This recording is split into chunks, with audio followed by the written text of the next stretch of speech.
Good news. Telangana ప్రభుత్వం శుభవార్త తెలిపింది. కొత్త రేషన్ కార్డు కోసం ఎదురు చూస్తున్న నిరుపేద కుటుంబాలకు ఊరటనిచ్చే ప్రకటన ఇది.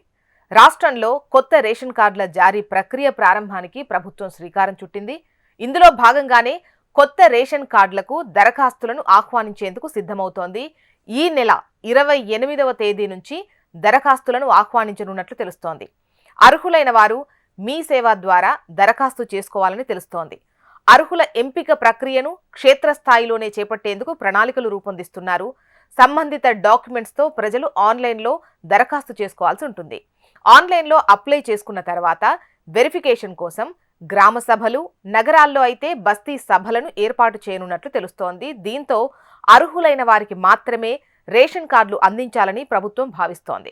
ఇందుకోసం ప్రత్యేకంగా నోడల్ అధికారులను నియమించనున్నట్లు తెలుస్తోంది. ఇదిలా ఉంటే రేషన్ సరుకులతో పాటు ఆరోగ్యశ్రీ పథకానికి కూడా రేషన్ కార్డు తప్పనిసరిగా ఉండాలనే విషయం తెలిసిందే. ఈ నేపథ్యంలోనే రేషన్ కార్డులు లేకపోవడంతో చాలా మంది పేదలు ప్రభుత్వ పథకాల లబ్ధి పొందలేకపోతున్నారు.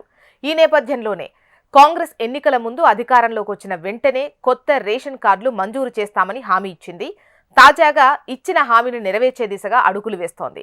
ఇక రేషన్ కార్డుల్లో మార్పులు చేసుకోవడానికి కూడా అవకాశం కల్పించనున్నట్లు తెలుస్తోంది. పెళ్లైన మహిళలు ఒక కార్డులో నుంచి మరో కార్డులోకి మారడం, కొత్తగా చిన్నారుల పేర్లను కార్డులోకి చేర్చాలనే ప్రతిపాదనలు వచ్చిన నేపథ్యంలో ఈ నెల 28వ తేదీ నుంచి వీరికి కూడా అవకాశం కల్పించనున్నట్లు తెలుస్తోంది. కొత్త రేషన్ కార్డులకు దరఖాస్తులు ఆహ్వానిస్తున్న తరుణంలో ఇప్పటికే ఉన్న కార్డుల్లో కుటుంబ సభ్యుల్ని చేర్చేందుకు అనుమతి ఇవ్వాలని నిర్ణయించినట్లు సమాచారం. ఇదిలా ఉంటే తెలంగాణ రాష్ట్రం ఏర్పడ్డ తర్వాత మొత్తం 6,47,297 కొత్త రేషన్ కార్డులు జారీ చేసినట్లు అధికారిక గణాంకాలు చెబుతున్నాయి. ఇక తెలంగాణలో ఇప్పటి వరకు మొత్తం 2.82 కోట్ల మందికి పైగా రేషన్ లబ్ధిదారులు ఉన్నారు.